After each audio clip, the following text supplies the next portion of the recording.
Olá, o meu nome é Miguel Vila de Freitas e sou estudante do terceiro ano de licenciatura em Ciências da Comunicação.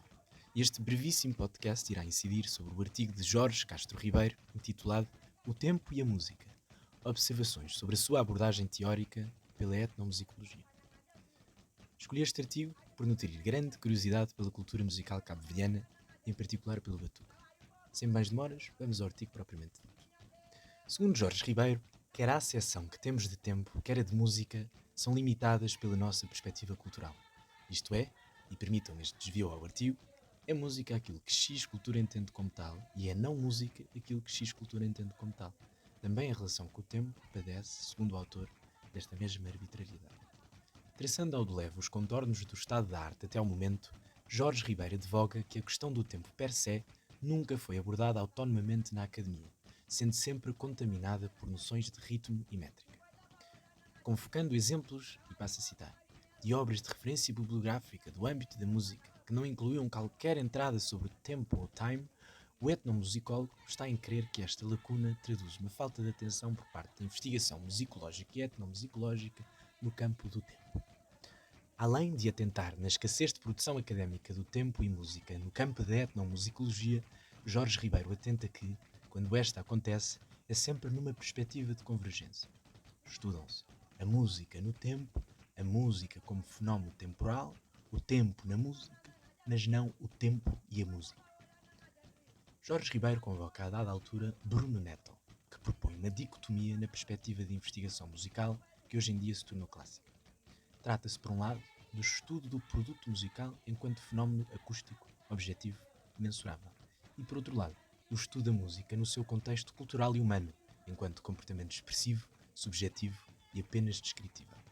Os aspectos funcionais, as dimensões simbólica e social, o conteúdo patrimonial e histórico, etc. No fundo, uma dicotomia objetivo-subjetivo, sendo o objetivo mensurável e subjetivo o contexto que subjaz a esse fenómeno objetivo. No âmbito dos estudos da música como produto sonoro, isto é, na tal dimensão objetiva, o tempo pode referir-se a qualquer uma destas três interpretações. 1. A duração total ou parcial das obras ou peças musicais. 2. A sua organização rítmica e métrica. 3. A configuração dos seus parâmetros acústicos, nomeadamente a sua altura ou frequência, que é por definição uma variação em função do tempo.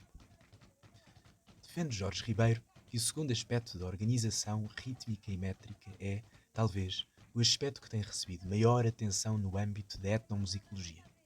No que se refere à abordagem etnomusicológica do contexto cultural da música, o tópico tempo é objeto de atenção sobretudo pela ritualização ou sacralização de que esse mesmo tempo é algo. Outro dos autores que Jorge Costa Ribeiro resgata para o seu artigo, Jean-Jacques Nattier, propõe um esquema de análise estruturado em três níveis de apreciação: o poético, estésico e neutro.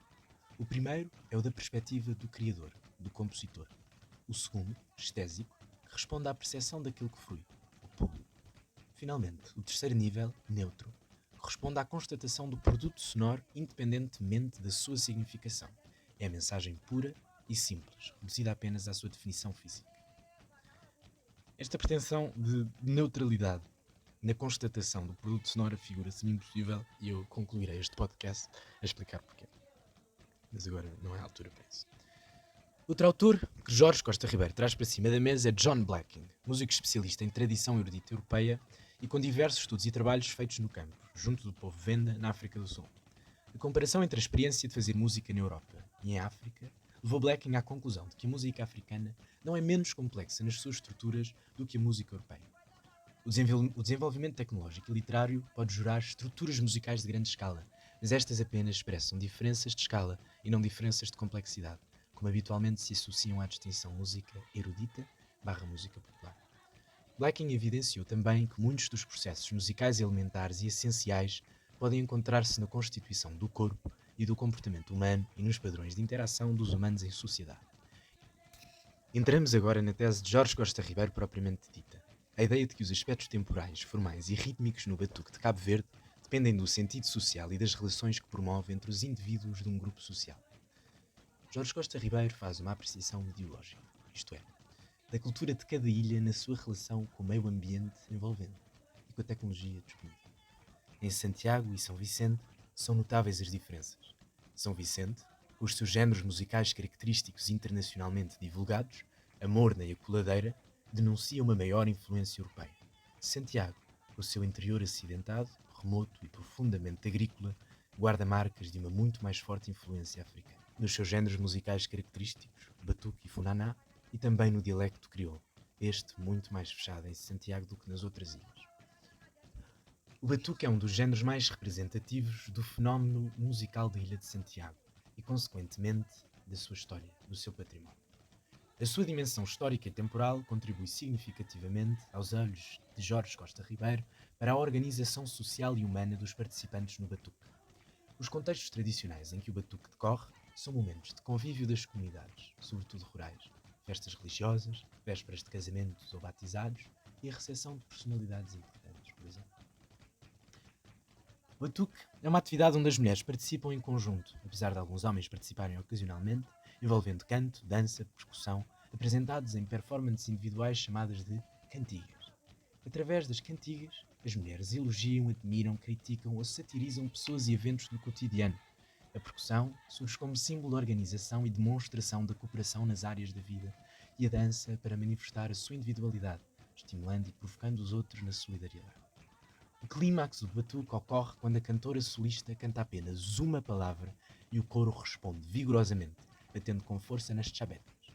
A chabeta é um instrumento que nasceu na necessidade de obter um som desejado, que não magoasse as pernas e o peito e que fosse além das palmas. Genericamente é feita de nata. Durante o momento conhecido como rabira, as dançarinas executam a dança do torno, mostrando a sua destreza coreográfica. E esta parte que se vai seguir, para mim, é a mais relevante do trabalho todo. O tempo de duração de cada cantiga é indeterminado à partida e depende inteiramente do grau de envolvimento das participantes. Quando há um grande envolvimento, a cantiga pode durar mais de 10 minutos. Eu explicarei na conclusão porque é que eu acho que esta é a parte mais relevante. Agora vamos à parte da forma do batuque. Tem duas partes, a cantiga e a rabira.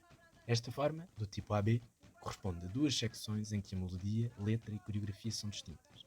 As estrofes são cantadas por uma solista.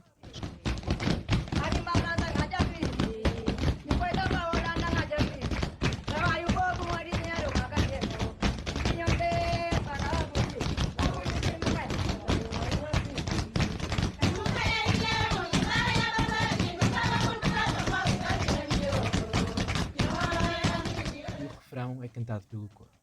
E é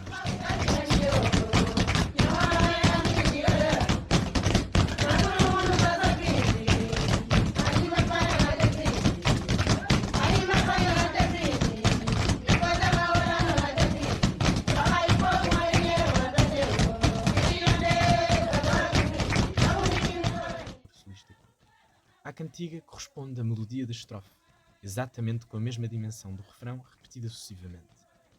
Agora esta parte que eu vou ler, eu acho que capta melhor do que eu seria capaz a forma do batuque. Tanto a solista como o coro fazem a mesma melodia. As eventuais diferenças entre a frase melódica cantada pela solista e pelo coro encontram-se apenas na ornamentação que por vezes a solista faz.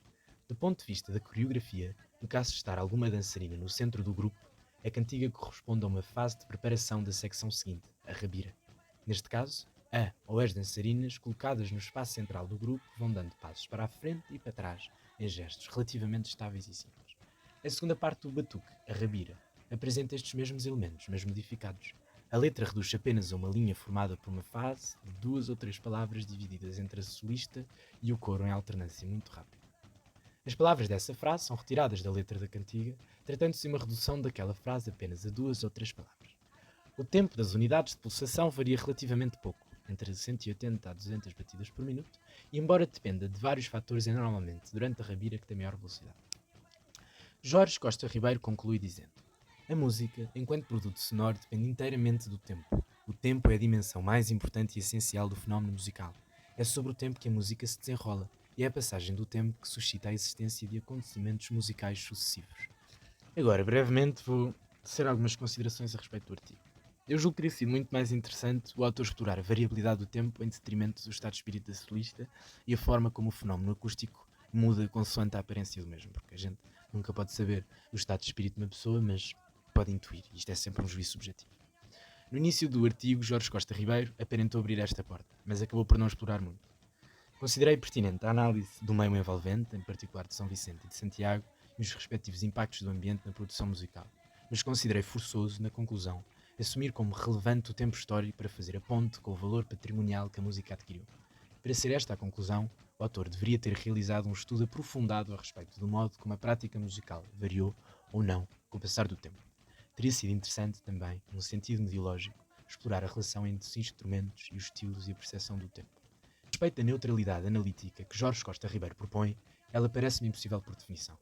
O reconhecimento, ou como Jorge Costa Ribeiro diz, a constatação do fenómeno acústico, terceiro nível de apreciação, isoladamente, padecerá sempre de juízos subjetivos, mesmo que momentâneos e despidos do contexto que o antecedem, o que me parece igualmente impossível.